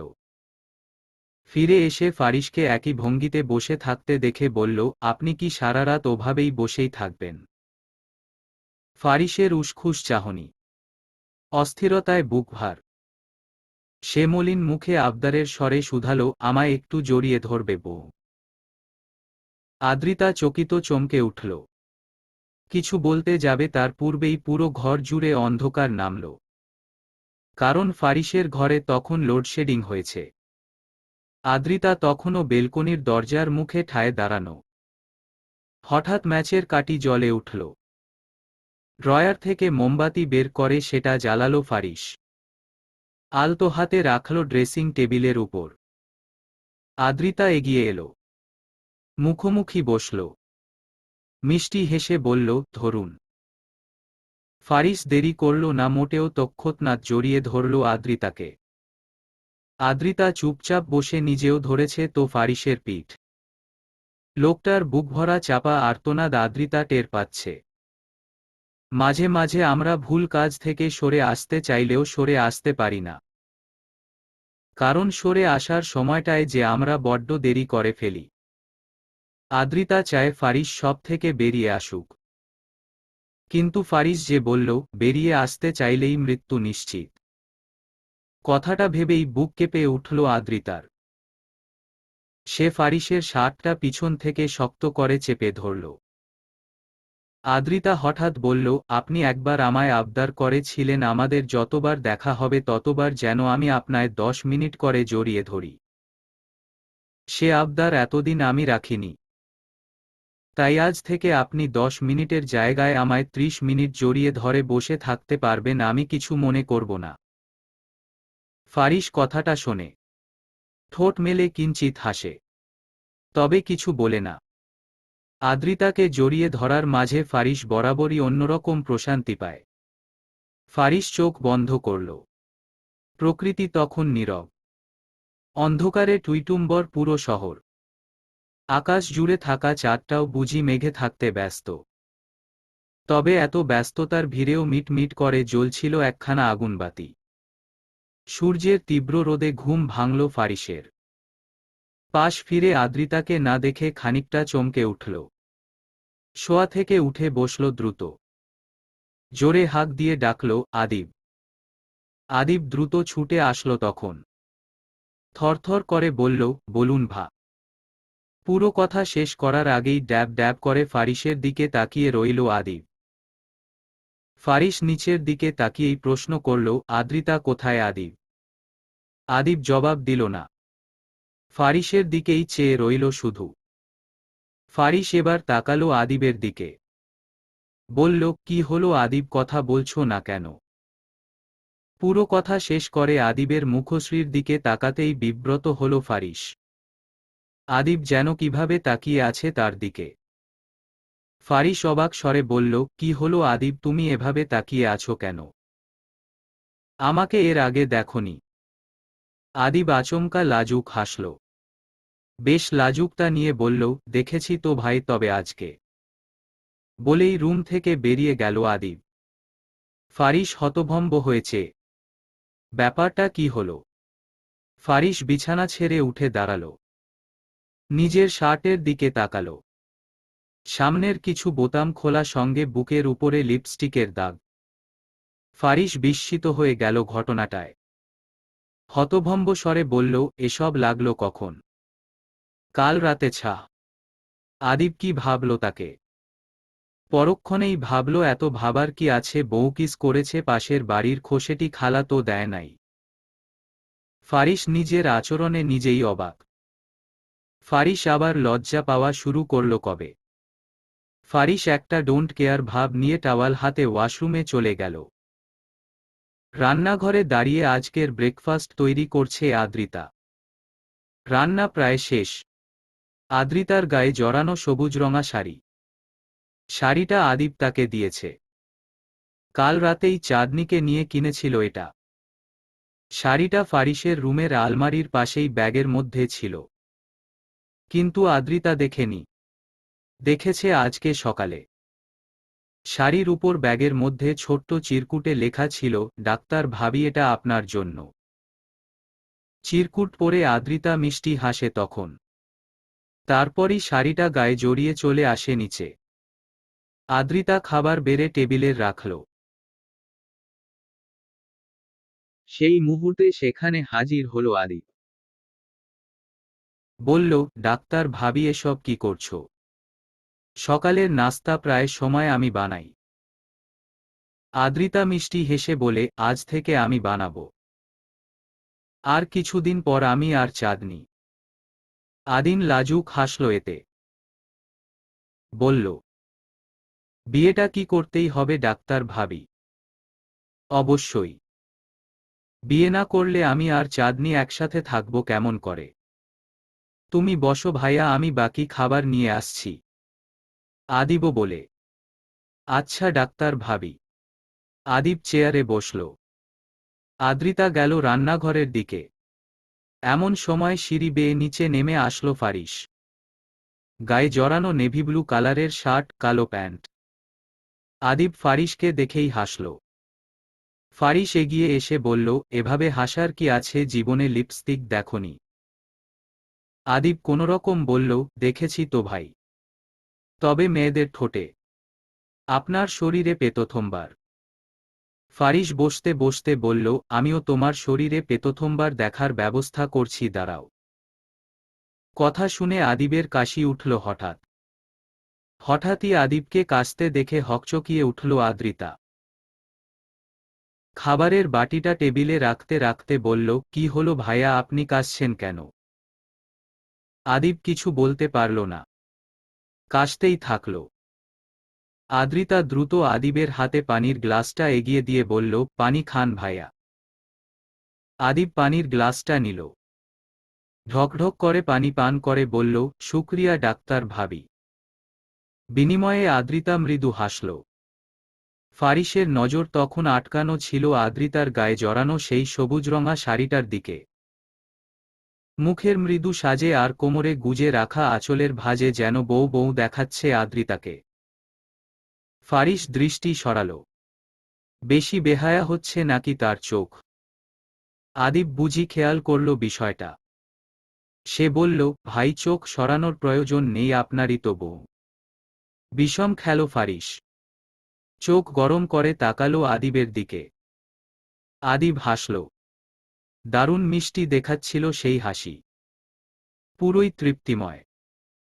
আদ্রিতা দুই ভাইয়ের ফিসফিস করে কথা বলার দৃশ্য দেখে বলল, আমায় রেখে কি কথা হচ্ছে শুনি। আদিব কিছু বলার জন্য মুখ খুললেও ফারিস কথা ক্যারে নিয়ে বলে উঠল, আদিবের বউ লাগবে। আদিব অবাক হল ফারিসের কথা শুনে। সে কখন বলল তার বউ লাগবে? আদ্রিতা টেবিলে বসতে বসতে বলল, আজই কাজী অফিস চলুন, আমাদের মতো আদিব ভাইয়ার বিয়েটাও দিয়ে দেই। কি বলুন? আদিবের আবার কাশি উঠল। আদ্রিতা হতভম্ব হয়েছে। পুনরায় পানির গ্লাস এগিয়ে দিয়ে বলল, কি হলো ভাইয়া, আপনায় যক্ষ্মা রোগে ধরল নাকি, এত কাশছেন কেন? ফারিস হেসে উঠল। মুখে স্যান্ডউইচ পুরে বলল, ওসব যক্ষ্মা টক্ষ্মা কিছু না। আদিবের এই কাশিকে কি কাশি বলে জানো? আদ্রিতা বেশ আগ্রহ নিয়ে বলল, কি কাশি? আদিব অসহায় মুখে ফারিসের পানে চেয়ে। ফারিস বলে, বউ কাশি। আদ্রিতা চোখ বড় বড় করে বলল, বউ কাশি আবার কি কাশি? বউয়ের ভয় যে কাশি উঠে তাকে বলে বউ কাশি। আদিব বউ আসার ভয় পাচ্ছে তাই কাশছে। তাই আদিবের এই কাশিকে বলে বউ কাশি। ফারিসের কথা শুনে আচমকাই হেসে উঠল আদ্রিতা। টেবিল কাঁপানো এক হাসি। আর আদিব লজ্জায় মিয়ে যাচ্ছে পুরো। আদিব কোনোরকম ব্রেকফাস্ট করেই উঠে গেল। যেতে যেতে বলল, ভাই আমি গাড়িতে আছি, তুমি সময় নিয়ে এসো। ফারিস উত্তরে শুধু বলে, হুম। আদিব যেতেই আদ্রিতা বলল, আপনি কাজটা ঠিক করেননি। ফারিস অবাক হয়ে বলে, কোন কাজটা? এই যে বউকাশি। আদিব ভাইয়া লজ্জায় না খেয়ে চলে গেছে। ওসব কিছু না। ও আমাদের দুজনকে একত্রে রাখার জন্য দ্রুত বেরিয়েছে। আদ্রিতা কিছু বলল না। চায়ের কাপে চুমুক দিল। ফারিস শীতল স্বরে শুধাল, এত সেজেছে কেন? কেন আমায় ভালো লাগছে না? ফারিসের তড়িৎ উত্তর, না। মনটা খারাপ হয়ে গেল আদ্রিতার। মাথা নুইয়ে ফেলল মুহূর্তেই। ফারিস হেসে উঠল। বলল, কেউ অসুন্দর বললেই মানুষটা কিন্তু অসুন্দর হয়ে যায় না। কিছু অসুন্দর বলার মাঝেও দারুণ সুন্দরতা আছে। তুমি কি তা দেখতে পাও আমার সবুজরঙা বেলিপ্রিয়া? আদ্রিতা মুগ্ধ নয়নে তাকালো ফারিসের দিকে। মুখ ভার করে বলল, তখন মিথ্যে বললেন কেন? ফারিসের মলিন চোখ, ঠোঁটে জড়ানো করুণ হাসি। সে বলে, মিথ্যে কখন বলেছি? আমার নায়ের মাঝেই হায়ের বসবাস। এখন তুমি ধরতে না পারলে আমি কি করতে পারি? আদ্রিতার বিস্মিত আঁখি। সে টেবিল ছেড়ে উঠে দাঁড়াল। বলল, আপনি একটা যাচ্ছে তাই লোক। ফারিসও উঠে দাঁড়াল তখন। আদ্রিতা তার পানে চেয়ে। ফারিস আদ্রিতার কাছাকাছি এসেই কোমরে গুজিয়ে রাখা শাড়ির আঁচলটা টান মেরে বের করল।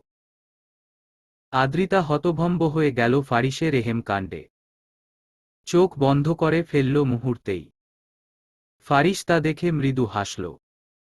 আদ্রিতার কানের কাছে ঠোঁটটা নিয়ে ফিসফিস করে বলল, জানি তো, আমি সত্যি খুব বাজে লোক। আদ্রিতা চোখ খুলল। দৃষ্টি হল এক। আদ্রিতা বলে, আমায় কিন্তু হসপিটাল যেতে হবে। সে যাও, তবে আমি ডাকলেই আসতে হবে কিন্তু। আমি কি আসতে বাধ্য নাকি?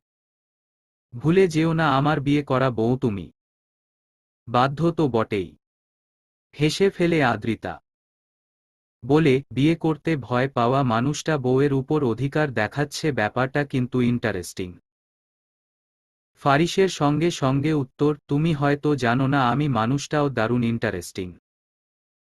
আদ্রিতা গলা জড়িয়ে ধরল ফারিসের। আদুরে গলায় আওড়ালো, আপনি মানুষটা তো আমারই। ধীরে ধীরে দেখবেন আপনার সবটা জেনে নিব। কথাটা বলেই টুক করে গালে চুমু কাটল ফারিসের। ফারিস হতভম্ব হয়ে বলল, এই তুমি ঠোঁটে লিপস্টিক লাগিয়ে আমায় চুমু খাবে না? আদ্রিতা বিস্ময়কর চাহনি নিয়ে বলল, কেন? আমার একটা মানসম্মান আছে, বুঝো না কেন? স্বামীদের মানসম্মান থাকে না? এখন যান। আদ্রিতা ছেড়ে দিল ফারিসকে। ফারিস ছাড়ল না। নিজের গালটা আদ্রিতার গালের সাথে ঘষা দিয়ে বলল, যে গালে বউ চুমু খায় সেই গাল নিয়ে হাসাহাসি মানায় না। ফারিস চলে গেল। আদ্রিতা কিংকর্তব্যবিমূঢ় চাহনি নিয়ে দাঁড়িয়ে। ছেলেটা কি বলে গেল সব যেন মাথার উপর দিয়ে গেল। আদ্রিয়াতর ঠোঁটে তো লিপস্টিক ছিল না, তবে ফারিস মুছলটা কি? আদ্রিতা বাম হাতটা নিজের গালে লাগাল। তেল তেল লাগল কিছু। আদ্রিতা চোখ গরম করে বলল, অসভ্য লোক। খাবার খেয়ে মুখ মুছে নাই। সে এক শুক্রবারের বিকেল। প্রকৃতি তার শীতের রেশ কাটিয়ে টগবগা গরম দিচ্ছে। আদ্রিতা আর ফারিসের বিয়ের কেটে গেল দুটো মাস। আজ হসপিটাল বন্ধ আদ্রিতার। তাই ফারিসের রুমে বেকনিতে চেয়ার পেতে হুমায়ুন আহমেদের লেখা আজ আমি কোথাও যাব না বইটি পড়ছে। আদ্রিতা তার অবসর সময়ে বই পড়তে পছন্দ করে। বাবার বাড়িতে তার ছোটখাটো একটা লাইব্রেরিও ছিল। ফারিস আর আদ্রিতার বিয়ে উপলক্ষে কোনো বর্ষর অনুষ্ঠান করা গেল না। আদ্রিতার বাবা চেয়েছিলেন করতে, কিন্তু আদ্রিতা বারণ করে। খুব অল্প মানুষের ভিড়ে নিজ বাড়িতে ছোটখাটো ভরপুর খাওয়া দাওয়ার আয়োজন করা হয় শুধু। সেখানে আদ্রিতার বাবার অল্প কিছু কলিগরা, আদ্রিতার বন্ধুবান্ধব আর তাদের আত্মীয়স্বজনরা থাকে। আদ্রিতার ফুপু খালারা খানিকটা রাগ করেছিল বটে। এভাবে কাউকে কিছু না জানিয়ে ধাপ করে মেয়ের বিয়ে দেয়ার জন্য। আদ্রিতার বাবা মায়ের উপর ক্ষিপ্ত ছিল দারুণ। তবে রাগ বেশি রাখা গেল না। খাওয়া দাওয়ার মাঝেই চুকিয়ে গেল সবটা। বাড়ির কলিং বেল বাজল হঠাৎ। আদ্রিতা হকচকিয়ে উঠল তাতে। এই সময় কে আসলো? ফারিস আসে তো সেই রাতে। আদ্রিতা বই রেখে উঠে দাঁড়াল। চলে গেল নিচে। দরজা খুলতেই দেখল পুলিশ অফিসার কিশোর এসেছে। আদ্রিতা তাকে দেখে অবাক হয়ে বলল, আপনি এখানে? কিশোর একগাল হেসে বলল, কেমন আছেন ডাক্তার সাহেবা? আদ্রিতা বিরক্ত হলেও মুখে বিনয়ের হাসি রেখে বলল, ভালো। আপনি? আমিও ভালো। কিশোর ভিতরে ঢুকল। বলল, চা খেতে এলাম। ফারিস সাহেব বাড়ি আছেন? আদ্রিতা বলল, না। ঠিক আছে, আপনি চা বানিয়ে আনুন, আমি বসছি। কিশোর সোফায় বসল। আদ্রিতা বিস্মিত হয়ে চলে গেল রান্নাঘরের দিকে। এভাবে হুট করে কিশোরের চা খেতে আসাটা কতটা যুক্তিযুক্ত ধরতে পারছে না আদ্রিতা। ফারিস আসলো তার কিছু সময় পরে। কিশোরকে দেখে সে কিছু বলল না। আদ্রিতা তখন রান্নাঘর থেকে কিশোরের জন্য চা বানিয়ে আনছিল। ফারিসকে দেখে বুকটা কেঁপে উঠল হঠাৎ। কোনোরকম বলল, আপনি চলে এসেছেন। ফারিস স্মিথ হেসে বলল, হুম। আদ্রিতা কিশোরের হাতে চায়ের কাপ ধরিয়ে দিয়ে ফারিসকে বলল, আচ্ছা আপনি বসুন, আমি আপনার জন্য চা নিয়ে আসছি। ফারিস সঙ্গে সঙ্গে নাকচ করল তাতে। বলল, চা খাবো না, কফি খাবো। আদ্রিতা বিনাবাক্যে তাই বানাতে গেল। আদ্রিতা যেতেই কিশোরের মুখোমুখি বসল ফারিস। বলল, কেমন আছেন অফিসার সাহেব? কিশোর চায়ের কাপে চুমুক দিয়ে বলল, ভালো। আরশাদকে ধরতে পেরেছি। আমার সাহায্য নিলে আরও আগেই ধরতে পারতেন। হয়তো পারতাম, তবুও নিজে খুঁজেছি ভাবলে গর্ববোধ হয়। ফারিস সে কথার জবাব না দিয়ে বলল, কোথায় পেলেন? কুমিল্লায়। পরিত্যক্ত এক জমিদার বাড়িতে লুকিয়েছিল। ওহ আচ্ছা। জি। এই খবর জানানোর জন্যই কি বাড়িতে এলেন? যদি বলি আপনার বাড়িটা সার্চ করতে? ফারিস ঘাবড়ায় না মোটেও। বলে, করতেই পারেন, কিন্তু কারণ ছাড়া সার্চ করাটা আদৌ কি যুক্তিযুক্ত অফিসার সাহেব? কিশোর চরতুত বারের মতো চায়ের কাপে চুমুক দিল তখন। একগাল হেসে বলল, মজা করছিলাম। আপনার বউ কিন্তু চাটা দারুণ বানায়। ফারিস কিছু বলে না। আদ্রিতা এগিয়ে আসে তখন, হাতে কফির কাপ। আদ্রিতা ফারিসের হাতে কফির কাপটা এগিয়ে দিয়ে বলল, ধরুন। ফারিস নিল। এর পরপরই কিশোর উঠে দাঁড়াল। বলল, ঠিক আছে, আজ তবে আসি। পরে আবার দেখা হবে। ফারিস কফির কাপে চুমুক দিয়ে বলে, এখনই চলে যাবেন, আর একটু বসতেন? কিশোর আদ্রিতার দিকে এক পলক চেয়ে বলল, আজ থাক, অন্য আরেক দিন বসব। কিশোর চলে গেল। আদ্রিতা বিমূঢ় তার পানে চেয়ে। সে ধরতে পারল না কিশোর আচমকা এসে চলে গেল কেন। ফারিস তার কফিটা শেষ করল। মিষ্টি করে বলল, আদ্রি শোনো। আদ্রিতা গেল। বিয়ের পর থেকে ফারিস আদ্রিতাকে ছোট করে আদ্রি ডাকে। আদ্রিতা ফারিসের সামনের টিটেবিলটার উপরে বসল। ফারিস কিছু বলার আগেই আদ্রিতা বলে উঠল, আমি কিন্তু ওনায় ডাকিনি। ফারিস হেসে বলে, জানি আমি। ফারিস হাত বাড়িয়ে আদ্রিতা কাছে ডাকল। আদ্রিতা গেল। তবে খানিকটা সংকোচ নিয়ে বলল, দরজা খোলা তো? কিছু হবে না, তুমি আসো। আদ্রিতা কোলে বসল ফারিসের। বুকে জড়িয়ে ধরল তাকে। বলল, কিছু কি হয়েছে? ফারিস উত্তর দিল সঙ্গে সঙ্গে, কি হবে? আমার তুমি থাকলে কিছু হয় নাকি? আপনায় বড্ড বিষণ্ণ দেখাচ্ছে। ওসব কিছু না। আপনি হয়তো ভুলে যাচ্ছেন, আপনি যখন দারুণ বিষণ্ণে তখনই এইভাবে জড়িয়ে ধরেন আমায়। ফারিসের উত্তর আসে না আর। আদ্রিতা প্রসঙ্গ পাল্টে বলে, আদিব ভাইয়া এলো না? কোথায় সে?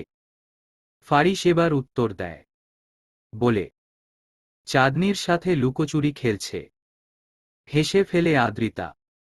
আজ থেকে ঠিক 15 দিন আগে বিয়ে হয় আদিব আর চাঁদনির। ফারিসদের মতোই কোনো ঝাঁকঝমক ছাড়াই কাজী অফিসে বিয়ে দেয়া হয় তাদের। সে আদিবের কি ঘাবড়ানো। চাঁদনি কবুল বলতে সময় না নিলেও আদিব পাক্কা 15 মিনিট সময় নিয়েছে কবুল বলতে। আরও সময় নিত, তবে ফারিসের 14 মিনিটের ধমকের পর ফতাফত বলে ওঠে, কবুল কবুল কবুল। 3 কবুল। আদিবের কাণ্ডে সেদিন হাসে সবাই। ফারিসও হাসে, তবে সবার আড়ালে। উল্টো দিক ঘুরে। এখন এই বাড়িতে তারা 4 জন থাকে। আদিব, চাঁদনি, ফারিস আর আদ্রিতা। আদ্রিতা এবার বুঝল এই জন্যই বুঝি 1 ঘন্টা আগে চাঁদনি কাজের বাহানা দেখিয়ে বেরিয়ে গেল। ফিরুক, আচ্ছা করে দেবে এক ঘা। বলে গেলে কি হতো? আদ্রিতা সে নিয়ে ভাবল না আর। ফারিস আদ্রিতা অনেকক্ষণ চুপ থাকল। হঠাৎ আদ্রিতা প্রশ্ন করে, কাজে যাবেন না? প্রশ্ন শুনে ফারিসের হাতের বাঁধন হয় শক্ত। শরীরের সমস্ত ভার লুটিয়ে পড়ে আদ্রিতার ঘাড়ে। সে চোখ বন্ধ করে শীতল স্বরে শুধায়, আজ আমি কোথাও যাব না। আদ্রিতা আচমকা চমকায়। কথাটা করুণ লাগল তার। নিস্তব্ধ নীরবতায় ভরপুর চারপাশ। আদ্রিতাকে জড়িয়ে ধরে এখনো বসে আছে ফারিস। আদ্রিতা নিশ্চুপ। সে ধরতে পারছে না আচমকা ফারিসের হলোটা কি। আদ্রিতা ফারিসের থেকে নিজেকে ছাড়ানোর চেষ্টা করল, কিন্তু ব্যর্থ হল। নির্জীব কণ্ঠে বলল, আমাকে ছাড়বেন না। ফারিসের উত্তর এলো না। সে চুপ রইল। আদ্রিতা আবার বলল, কি হলো, কথা বলছেন না কেন? ফারিস নিরাশ স্বরে বলল, কিছু বলতে ভালো লাগছে না। এমন কেন করছেন? কি হয়েছে? বলুন আমায়। কি হবে? কিছু হয়নি তো। আমরা কিন্তু একভাবে অনেকক্ষণ বসে আছি তো। আদ্রিতা নিরাশ হল। নিজের মাথাটা ফারিসের কাঁধ থেকে সরিয়ে বলল, আপনার কি মন খারাপ? ফারিসের তৎক্ষণাৎ উত্তর, না তো। ফোঁস করে শ্বাস ফেলল আদ্রিতা। উৎকণ্ঠা নিয়ে বলল, আমায় ছাড়ুন। যদি না ছাড়ি? দরজা খোলা। একটু বুঝুন, যখন তখন চাঁদনি ওরা চলে আসবে। আসুক। সমস্যা কি? তুমি আমার বউ ভুলে যাচ্ছ কেন? আপনি একটা যাচ্ছে তাই লোক। জানি তো। চোখ বাঁকিয়ে চাইল আদ্রিতা। আর কি বলবে বুঝতে পারছে না। হঠাৎ ফারিস ছেড়ে দিল আদ্রিতাকে। ফারিস ছাড়তেই আদ্রিতা হুড়মুড় করে নেমে পড়ল ফারিসের কোল থেকে। ফারিস শুকনো হেসে মলিন মুখে বলে, আমার থেকে পালানোর এত তাড়া? আদ্রিতা দাঁড়ানো ছিল। খানিকটা ঝুঁকল ফারিসের দিকে। শীতল স্বরে বলল, আপনার থেকে পালানোর থাকলে 2 মাস আগে ঘটা করে বিয়ে করতাম না আপনায়। ফারিস কিছু বলে না। আদ্রিতা চলে যায় রান্নাঘরের দিকে। অন্ধকার ভরা রাত। ছাদের উপর ক্যান্ডেল লাইট ডিনার করার তোড়জোড় চলছে খুব। আদিব আর চাঁদনি ফিরেছে সন্ধ্যার পরেই। ফারিসকে বাসায় দেখে খানিকটা অবাক হয়েছিল আদিব, তবে কিছু জিজ্ঞেস করেনি। ছাদের পাতানো সেই চেয়ার টেবিলটা সাজাতে ব্যস্ত হচ্ছে আদিব আর ফারিস। ফারিসকে খানিকটা চিন্তিত দেখাচ্ছে। কিছু একটা নিয়ে সে চিন্তিত। আদিব বলল, ভাই। ফারিস টেবিলের উপর কাচের প্লেট রাখছিল। আদিবের কথা শুনে ফারিস তাকাল। বলল, বলো। আদিব কিছু সময় চুপ থেকে প্রশ্ন করল, ভাই তুমি ঠিক আছো তো? ফারিস প্রশ্ন শুনে অবাক হল। ভরকানো গলায় বলল, আমার আবার কি হবে? রাতের ঘুমাও না ঠিক মতো, চোখ লাল কেন? ওসব কোনো ব্যাপার নেই। তুমি ভুল ভাবছ। কিছু কি হয়েছে? ফারিস আদিবের কাঁধে হাত দিল। মৃদু হেসে মিহি কণ্ঠে বলল, আমার কিছু হয়নি আদিব। আদিব বিনিময়ে কিছু বলল না। তবে কথাটা বিশ্বাসও করল না। হাতে মুরগির রোস্টের বাটি নিয়ে ছাদে হাজির হল চাঁদনি আর আদ্রিতা। একগাল হেসে বলল, গরম গরম মুরগির রোস্ট হাজির। ওদের কথা শুনে ফারিস আদিব দুজনেই তাকাল। বিপুল হাসি তামাশা আর জমজমাট পরিবেশে ডিনার শেষ হল। 4 জনের ক্যান্ডেল লাইট ডিনার। আদিব বলল, ভাই আমরা কোথাও একসাথে ঘুরতে যাইনি, একদিন ঘুরতে গেলে কেমন হয়? ফারিস সঙ্গে সঙ্গে বলে, খুব বাজে। চোখ কুঁচকালো আদিব। বলল, বাজে কেন? সে কথার জবাব দেয় না ফারিস। আদ্রিতা বলে, ওনার কথা বাদ দিন তো দুলাভাই। কবে যাবেন? কোথায় যাবেন? ঠিক করুন, আমরা যাব। ফারিস ফোঁস করে নিঃশ্বাস ফেলল। শান্ত স্বরে বলল, ঢাকার শহরে সবচেয়ে ভালো মুরগির খামার কোথায় আছে আদিব? আদিব হতভম্ব হয়ে বলল, মুরগির খামার দিয়ে কি হবে ভাই? ফারিস কোকের বোতলে চুমুক দিল। দ্বিধাহীন কণ্ঠে বলল, ঘুরতে যাব। চাঁদনি বিষম খেল ফারিসের কথা শুনে। থতমত খেয়ে বলল, কি বলেন দুলাভাই, মুরগির খামারে ঘুরতে যাব? ফারিসের ভাবনাহীন উত্তর, সমস্যা কি? আদ্রিতা বিস্মিত কণ্ঠে বলে, মুরগির খামারে দেখব কি? ফারিস চমৎকার হেসে বলল, কেন, সারি সারি মুরগি। ফারিসের কথা শুনে আচমকা অট্টহাসিতে লুটে পড়ল সবাই। ফারিস হাসল না। সিরিয়াস কণ্ঠে বলল, আশ্চর্য, তোমরা হাসছ কেন? আদিব বলে, ভাই আমার মুরগির চেয়ে খাসি বেশি পছন্দ। খাসিটায় গেলে কেমন হয়? ফারিস চমৎকার হেসে বলে, দারুণ। আদিবের মুখ মলিন হল। সে হতভাগ হল ফারিসের উত্তর শুনে। রাত বেজে 3টে। প্রকৃতি ছুঁয়ে সুন্দর বাতাস হচ্ছে। চাঁদটা দেখা যাচ্ছে দূরে। ফারিস আদ্রিতা পাশাপাশি বসে ছাদে। চাঁদনি আর আদিব কতক্ষণ আগেই গেল রুমে। আদ্রিতা হাই তুলে বলল, ঘুমোতে যাবেন না মিস্টার বখাটে? ফারিস উদাসীন ভঙ্গিতে শুয়ে পড়ল নিচে। মাথা রাখল আদ্রিতার কোলে। আহ্লাদি স্বরে বলল, এক রাত না ঘুমালে কি শরীর খারাপ করে ডাক্তার ম্যাডাম? আদ্রিতা ফারিসের চুলে বিলি কাটে। বলে, একটু আকটু করে। তাইলে আমরা না হয় আজ একটু আকটু শরীর খারাপ করি। সারারাত কি ছাদেই থাকব? তোমার কি ভয় হচ্ছে? আপনি থাকলে কিসের ভয়? ফারিস আচমকাই শোয়া থেকে উঠে বসল। আদ্রিতার চোখে দিকে গভীর দৃষ্টিতে তাকাল। শীতল স্বরে শুধালো, তোমার কি একটুও খারাপ লাগছে না বেলিপ্রিয়া? আদ্রিতা আচমকা অবাক। এ কেমন প্রশ্ন? আদ্রিতা ফারিসের দিকে চেয়ে বিলম্বিত চোখে তাকাল। জিজ্ঞাসাসূচক কণ্ঠে বলে, খারাপ লাগবে কেন? আমি মাফিয়া তাই। আদ্রিতা নিরাশ হল। ভয়ঙ্কর নিরাশ হল। এই সুন্দর মুহূর্তে এটা শুনতে চায়নি। আদ্রিতা করুণ গলায় বলে, এই সুন্দর মুহূর্তে মাফিয়া আসলো কোথা থেকে? ফারিস বিতৃষ্ণা নিয়ে বলল, তোমার কি সত্যি খারাপ লাগে না? তোমার স্বামী একজন মাফিয়া। দেশ বিরোধী মাফিয়া।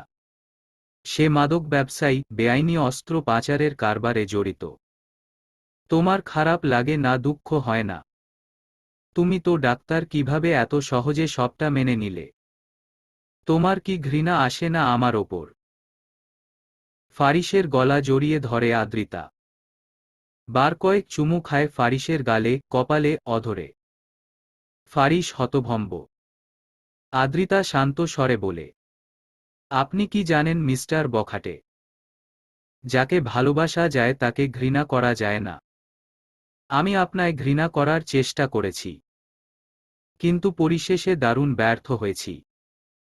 ফারিস ভরকালো, চমকলো, অবাক হল, দারুণ।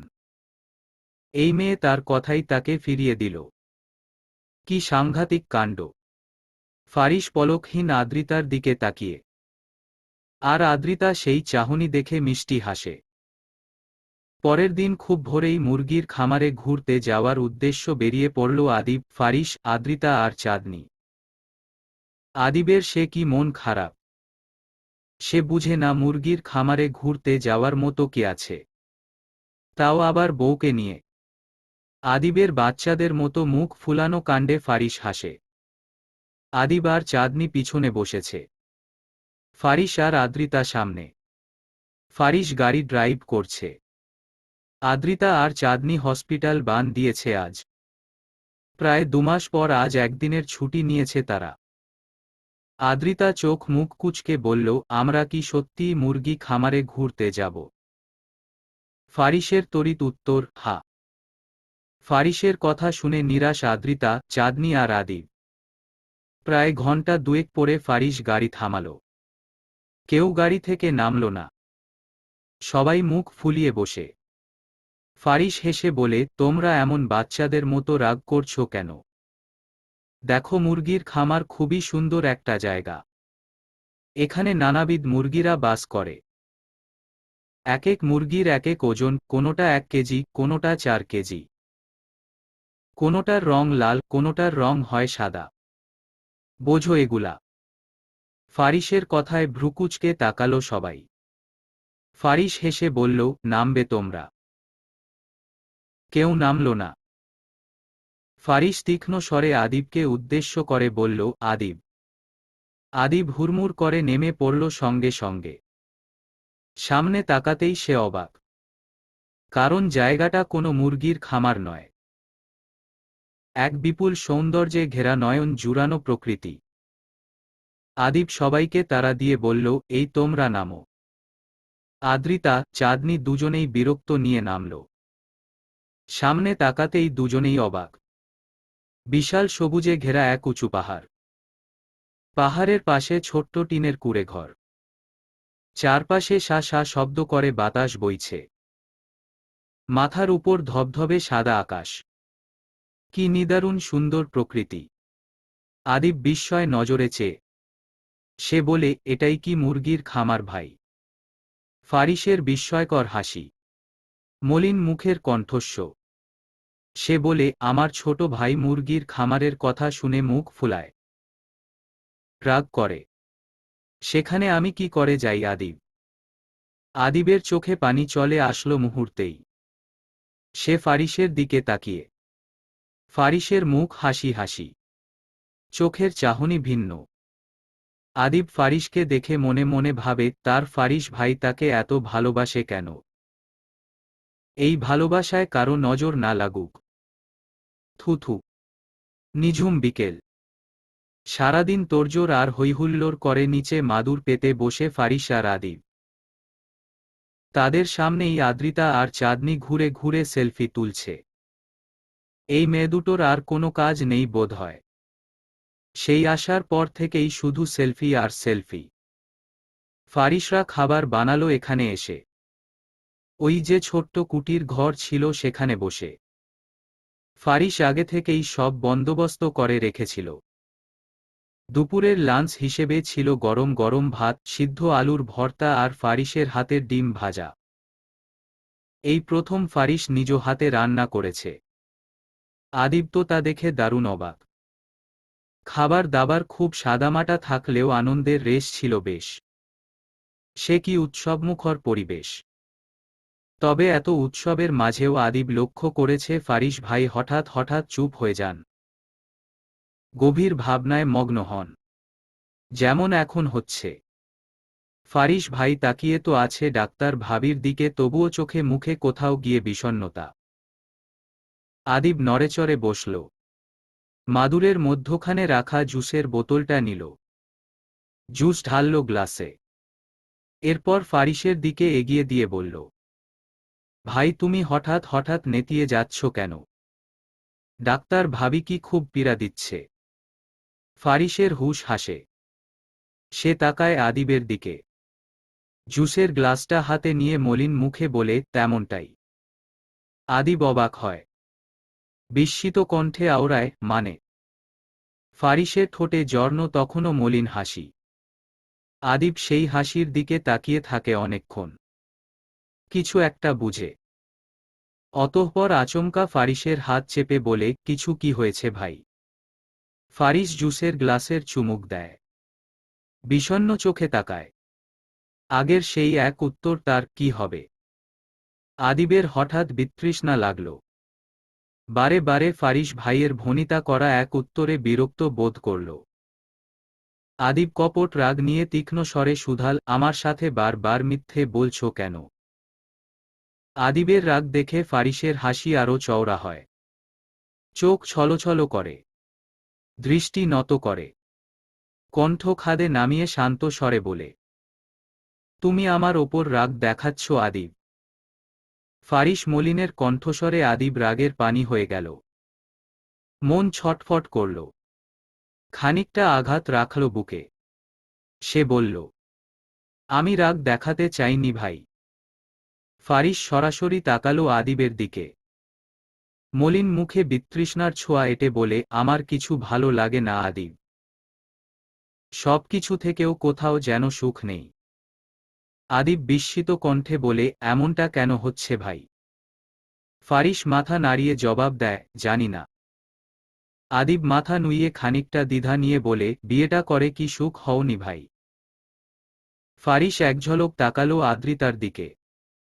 মেয়েটা সেই সুদূরে ছুটে ছুটে ছবি তুলছে, সবুজ ঘাসে পা ডুবিয়ে বসছে, নানানভাবে ভনিতা করে মুঠোফোনে আবদ্ধ করছে নিজের ছবি। গায়ে জড়ানো শুভ্র কামিজে কি নিদারুণ সুন্দরী না দেখাচ্ছে তাকে। ফারিস পলকবিহীন তার দিকে তাকিয়ে থেকেই উত্তর দিল, তেমন কোনো ব্যাপার নেই। স্বস্তি পেল আদিব। নিশ্চিতের শ্বাস টেনে বলল, তাহলে সমস্যা কি? এবার ফারিস সহজ হল। নিজের কঠিন হৃদয়টাকে আটকে রেখে লাগামহীন বলতে লাগল, আমার কেন যেন কিছু ঠিক লাগছে না আদিব। এই ডাক্তার ম্যাডামের আচরণও আমার কাছে অদ্ভুত ঠেকেছে। মেয়েটা জানে আমি একজন মাফিয়া, মাদকের ব্যবসা করি, তাও কিছু বলছে না, এ ব্যাপারে প্রশ্ন করছে না। এমন আচরণ করছে যেন কিছুই জানে না। ওর তো উচিত আমাকে পুলিশে ধরিয়ে দেয়া। ও তো ডাক্তার, কি করে মেনে নিচ্ছে মানুষের ক্ষতি করা এই মানুষটাকে? আমি যে ওর এই অস্বাভাবিক আচরণে আঘাত পাচ্ছি, ও কেন বুঝচ্ছে না? আমি ভিতর থেকে স্বস্তি পাচ্ছি না, প্রাণ খুলে নিঃশ্বাস নিতে পারছি না। মাথার উপর পাপের ভারী বোঝাটা আমাকে ভিতর থেকে কুরে কুরে খাচ্ছে। আমি ছিন্ন ভিন্ন হচ্ছি, আমার হৃদয় পুড়ে ছারখার হচ্ছে। হাতুড়ি পেটার মতো বুকটা হঠাৎ হঠাৎ যন্ত্রণায় ছটফট করছে। আমি কাতরাচ্ছি, আমার কিছু ভালো লাগছে না। আমি কি করব বুঝচ্ছি না। পুলিশের কাছে ধরা দিয়ে দিব আদিব? আচ্ছা, একজন দেশবিরোধী মাফিয়ার শাস্তি কি খুব ভয়ঙ্কর হয়? আমার শাস্তি কি হবে, মৃত্যুদণ্ড নাকি সারা জীবনের জেল? আমার জেল হলে আমার প্রেয়সী কি ভালো থাকবে? তুমি ভালো থাকবে আদিব? আমি হীনা নিজেকে মেলাতে পারবে তো সমাজের সাথে? আদিব থমকে গেল। স্তব্ধ লাগল চারপাশ। হতভম্ব হয়ে চেয়ে রইল ফারিসের মুখপানে। এসব কি বলছে ফারিস ভাই? আদিবের আচমকা চোখ ভেসে আসল। বাচ্চাদের মতো করে উত্তেজিত কণ্ঠে বলল, তুমি কোথাও যাবে না ভাই। ফারিস হাসল। সে জানত তার ছোট ভাইয়ের উত্তর এমনটাই হবে। আদিবের মাথায় হাত বুলাল ফারিস। আশ্বাস দিয়ে বলল, ভয় পেও না, যাব না। আদিব তাও শান্ত হতে পারল না। ফারিস ভাই ছাড়া তার জীবন যে শূন্য। সেই ছোটবেলা থেকে ফারিস আদিবকে আগলে রেখেছে। নিজে না খেয়ে আদিবকে খাইয়েছে। অস্ত্র হাতে আদিবকে বাঁচাতে খুন করেছে। এই যে এখনকার পরিস্থিতি, ফারিসের নামের পাশে ট্যাগ আসে মাফিয়ার, এটার দায়ও অধিকাংশ আদিবের। আদিবের সব এলেমেলো লাগল হঠাৎ। মাথায় তীব্র জ্বালা পোড়া শুরু হল। ফারিস বুঝি আদিবের পরিস্থিতি বুঝল। সে আলতো হাতে আদিবকে বুঝালো, আমি এসব কিছু করব না আদিব। আদিব মলিন মুখে আওড়ায়, সত্যি করবা না তো ভাই? ফারিস চোখের ইশারায় বুঝায়, যার অর্থ ভয় নেই, করব না। আদিব অত্যাধিক ভীতু একটা ছেলে, বিশেষ করে যখন তার ফারিস ভাই তার আশেপাশে থাকে না। চারপাশ কেমন ফাঁকা ফাঁকা লাগে। বিষণ্ণ জাগে মনে, ভয়ে হতে থাকা এই সুন্দর ধরণীকে। সেই বর্ষণের রাতে ভয়ানক ঘটনা চোখে ভাসে। আদিব আগে নিজের রুমের লাইট জ্বালিয়ে ঘুমাত, কিন্তু জীবনে চাঁদনি আসার পর সেই ভয় খানিকটা হলেও কমেছে আদিবের। তবুও ফারিস ভাইহিনা আদিব অচল। আদিব জানে না ভবিষ্যতে কি হবে। যদি সত্যিই সত্যিই ফারিস ভাই পুলিশের কাছে আত্মসমর্পণ করে দেয় তখন কি হবে? আদিব কিভাবে বাঁচাবে ফারিসকে? আদিবের হঠাৎ ভয় লাগল। তার সর্বাঙ্গ কাঁপতে শুরু করল। ফারিসের গম্ভীর আওয়াজ ফের আসলো তখন। তীক্ষ্ণ স্বরে শুধালো, ফারিস, আমি ভয় পেতে বারণ করেছি। এত সহজে তোমার জীবন থেকে ফারিসের ছায়া সরবে না আদিব। তুমি নিশ্চিত থাকো। আদিবের চোখ জ্বলে উঠল। প্রাণপণ দিয়ে চেষ্টা চালাল। বোঝাতে চাইল, ফারিস ভাই, বিশ্বাস করুন, আমি ভয় পাচ্ছি না। ফারিস চেয়ে চেয়ে দেখে সেই অসহায় ছেলেটির কাণ্ড। ক্ষণে ক্ষণে উপলব্ধি করে ছেলেটির ব্যর্থতার মুহূর্ত। মনে মনে হাসে আর বলে, হচ্ছে না আদিব, হচ্ছে না। নিকষকালো অন্ধকারে ভরপুর চারপাশ। ফারিস নিজ কক্ষে আসে তখন। তারা বাড়ি ফিরে এসেছিল সেই সন্ধ্যায়। এরপর ফারিস যায় কাজে। ফিরে মাত্র আদিব নিশ্চয়ই এতক্ষণে ঘুমিয়ে পড়েছে। ফারিস রুমে ঢুকতেই অবাক। কারণ তার পুরো রুম মোম আর ফুল দিয়ে সাজানো। ফারিস পুরো রুমে চোখ বুলায়। দেখে জানালার ধারে জর্জেটের লাল টুকটুকে শাড়ি পরে দাঁড়িয়ে আছে আদ্রিতা। ঘনকালো লম্বা কেশ কোমর পর্যন্ত ছড়ানো। চোখে মুখে হালকা সাজ। বাহিরের চাঁদের আলো এসে লাগছে আদ্রিতার মুখে। ফারিস বিস্ময়ের ন্যায় এগিয়ে যায় সেদিকে। পিছন থেকে আদ্রিতাকে জড়িয়ে ধরে। ছোট্ট প্রশ্ন করে, এসব কি করেছ বেলিপ্রিয়া? ফারিসের বেলিপ্রিয়া চমকে ওঠে তখন। বুকের ধুকপুকানি ক্ষণে ক্ষণে বাড়ে প্রায়। লজ্জায় সর্বাঙ্গ বুঝি ছুঁয়ে যায়। ফারিস শীতল স্বরে আওড়ায়, এত সেজেছ কেন? আমার ধ্বংস চাই। আদ্রিতা কোনোরকম নাবোধক মাথা নাড়ায়। লজ্জামিশ্রিত কণ্ঠে শুধায়, আপনাতে বিলীন হতে চাই। চলবে। গল্প এক পশলা ঝুম বর্ষায়। পঞ্চম পর্ব। লেখনীতে তানজিল মিম।